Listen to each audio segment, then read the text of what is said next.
corner and cover two playing that, I would play it right like this. Ball's in there, tight end's up here, guy in the flat's right there, and then I would expand like this with my belly button pointed to the upfield part of the zone, and then I would slow turn break to the short part of the zone, right? But we all teach the safety to do what? Vision point back like this, then start to expand like this, and turn his back to the high part of the zone, right? So he has to play what? A lot deeper because he can't see the guy, so he gets a lot further away from the guy in the flat. All right, now, and I'm a stupid hillbilly, so you guys that don't, you can laugh if you want, but if I'm the strong safety and I back up and get in the vision point and go through the seam and all that stuff that I've been talking about, and I see the tight end coming, this 3-out strong flood, it's going to be the sail route, I come out of here like this, and as soon as I see that happening, I take the safety and play them the same way as I play the corner. Flip them over and play a sail technique. Does everybody see what I'm talking about? I can do it better over here. I'm the safety, I come out, this man right here is a tight end, this guy's a guy going in the flat, I'm coming out like this like a safety. As soon as I see that, I can go like this and start running. Or I can flip over like this and play just like the corner would and split the zone. But from top down, pointed top.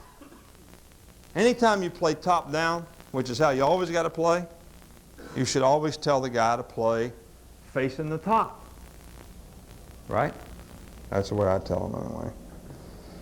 Okay, but that's the principle then of 3-deep zone with everybody but the middle of the field player.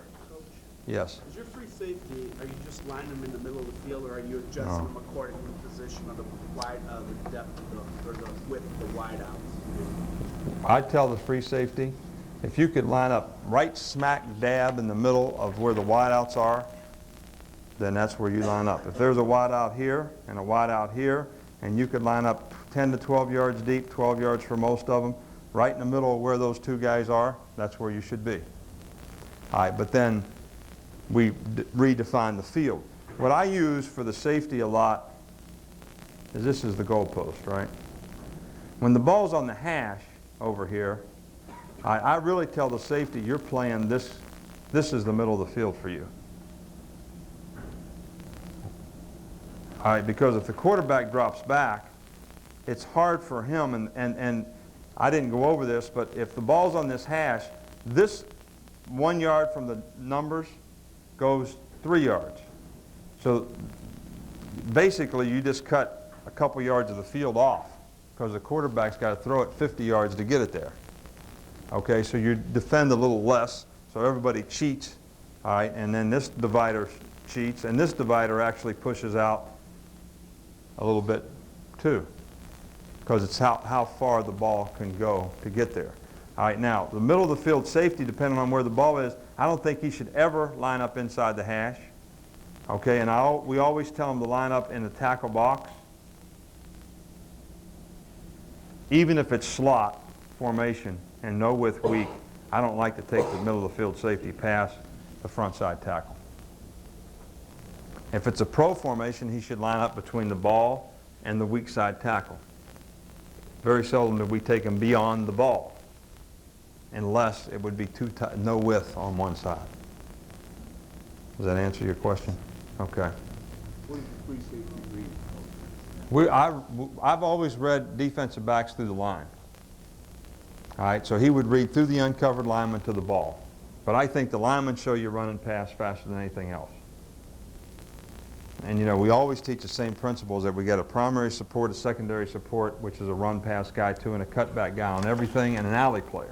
And the safety in 3-deep zone is usually the alley player both ways.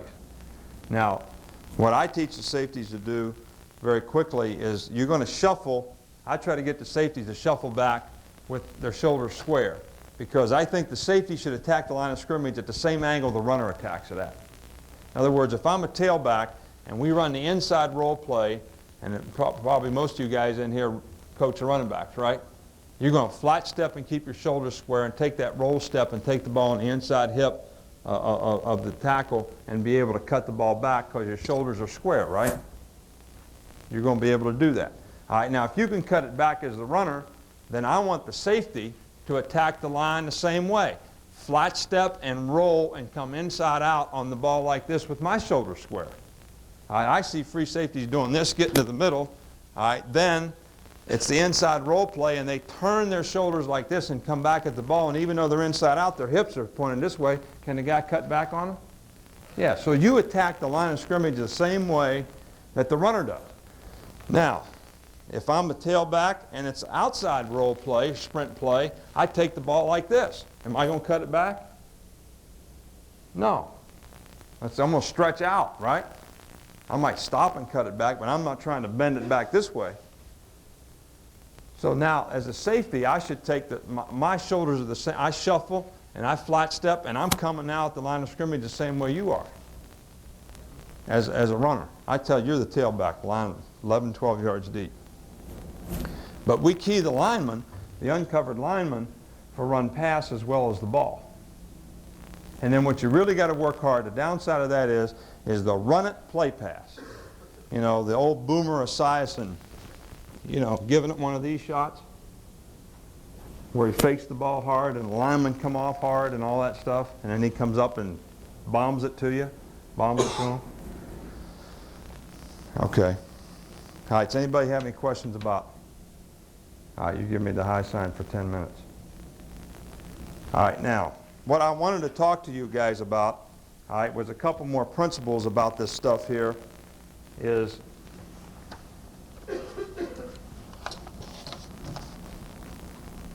you've got the middle of the field principle, right? All right, now here's when I like to play middle of the field coverage. If they have two backs in the backfield, all right, you might as well play an 8-man front, right? I mean, so you always ought to be playing middle of the field coverage. If they're in trips formation and they're overloading you, all right, there's no sense in really playing split safety coverages. Doesn't do you any good. It really doesn't. I mean, you got heavy sets. All right, now, 2x2 is a time where when you split the safeties in the coverage, it really helps you. Because when they get that old principle, they're like this. All right, now, this to me is the pattern that kills 3 deep zone. That's it. Double seam. All right, now you're going to coach so hard to keep these guys out of the seam, you'll always give up this pattern. Or at least we do when we're playing cover 3. All right, so when they get 2x2, that's when you cover 2, the quarter, half stuff that people talk about, quarter on both sides. You know, those types of things to me should be what you try to apply. All right, but I mean, this is just very general here now. All right, but the best coverage for all the way around is, and I don't know why more people don't play it in lower levels, but cover 1 is the absolute, and it's a simple coverage. All right, now in cover 1, you'd line up exactly like cover 3. You can play the corners bumper off. You still have a middle of the field safety who is free in the middle of the field. All right, let's just line it up like we're going to play a 4-3 or an over front, all right, to play it. All right, but basically the Will and the Sam and the Mike is free. These two guys have these two guys, outside technique, man-to-man. This guy has the tight end, the strong safety. This guy's free in the middle of the field. He's got him, he's got him. Okay, now, this guy's still playing sky support just like cover 3. All right, if this guy runs across the field, the Mike will take him and the safety will become the free guy. Okay, the other rule for the Mike is he always has a second back. You don't have to play it this way, but that's the way we play it. In other words, if they both went this way, who has this guy? That's the second back, right? So Mike has him, he becomes a rat. If they both went this way, who's a free guy? The Will's a free guy, Mike takes a second back, Sam takes a first back. Don't play it in and out, just second back rule. Okay? All right, the safety's got the tight end, but our safety would say sky, rat. What does rat mean? Rat means I got the tight end, but I'm in a safety position on him. I'm going to run support, and I'm going to stay here. If he runs across the field, I can't cover him. Free backer, you got to cut me off of him and take him, and I'll take your place. That's what rat means. All right, so you got the whole formation leverage. You got everything in good shape. This guy runs across the field. He takes him. You become that guy. Right? What if it's flow pass on the same deal? Let's say they're in this and they flow pass. Who has these two guys? Who's the free guy? Who has the second back? He's the free guy, right? Now the tight end drags across. Who's got him? Will's got the cut. Safety comes up in the hole. When that guy runs that, the corner gets double help. Got a middle of the field safety and a hole player. Got a hole player and a middle of the field player all the time. Can't defend the middle of the field any better than that, right? All right, now, how do you adjust the coverage out? You can do it two ways on backfield breaks. I've just told you everything you need to know about the coverage. Talked a little bit about playing bump and run. All right? Now, if we just call cover one period, all right, the will has to take split inside breaks. Split inside breaks, not the wideouts, backfield. Okay? If you get a tight inside break, the safety takes them, and then the Sam takes the tight end. Just slides over and takes the tight end. Then the Mike and the Will have the back and the hole, whichever way the back goes. And the other guy has a hole, and you cut the guy off. Now we call it funnel when our linebackers play 3-on-2, and if we got a one-back set lined up, I don't care how we're playing the rest of it, and these three guys had these two in the hole, we'd just call that funnel. And for this guy to get help on the slot on a crosser, he has to call rat. Rat tells the linebackers that guy's in the funnel. So if he runs across the field, you're cutting him. The whole player's cutting him. Take him off. All right, now what kind of technique would I play on that slot guy right there? Got a middle of the field safety, right? From what we talked about before. I'd play that guy outside technique all the way. If he run across the field, what would happen? Say that happened. He'd take him. He's the free guy. He hooks up. He's got him. Who takes him? He cuts him. He comes back in the hole. You end up with that double net. Right? Level the coverage off however you want to do it. That's cover one. Now, if we play one alert and you never want a linebacker, you never want the linebackers to cover anybody but the tight end and the backs in a one-back set, then we play one alert, then the safeties do this. Let's say you're getting this, like this. Safety's got this, free safety's got this. These three guys have what? These two guys. This guy goes in motion to here. If we call one alert, it means that the tight end and the remaining back are always taken by the backers, and all breaks are taken by the safeties. The safeties would spin, and this guy would now take this guy. This guy would become the middle of the field player. These guys would slide away from that and have those two guys in their hole. That's just another way to do it if you don't want them to take any breaks off of that. All right, now one other thing I wanted to talk to you about, which I missed, it was when we were in this pattern matching stuff. Now we're back to zone. All right, every boot and every flow pass you should have rules for in every coverage that you have. Okay, now first of all, I'm just going to go on flow pass. All right, if we're playing 3 deep zone and it's flow pass, all right, we're going to match the pattern and flood the coverage. Will's got number 4 in first crosser, or first crosser. All right, does backside corner have anybody in the seam? No, can't. He's man-to-man on that guy. All right, if this guy runs across the field, who's got him? Will's going to take him. Take him man-to-man. All right, once we get flow pass, this guy's on 1, 2, and 3. We're playing like pattern match now. Okay, this corner here is going to be man squeezed based on his divider, and you still got the safety in the middle of the field. All right, so when all this happens right here, all right, when we get a crosser in 3 deep zone, we're going to robot the weak hook player. Will takes the first crosser. He robots. We got one going back, so these guys don't play 1 and 2 anymore. They play 2 and 3 like they always would because 1 went back in flow pass. So we would actually robot this guy to the hole, and he would look for the X or Z dig because we're in a what here? 3-level vertical pattern by the offense.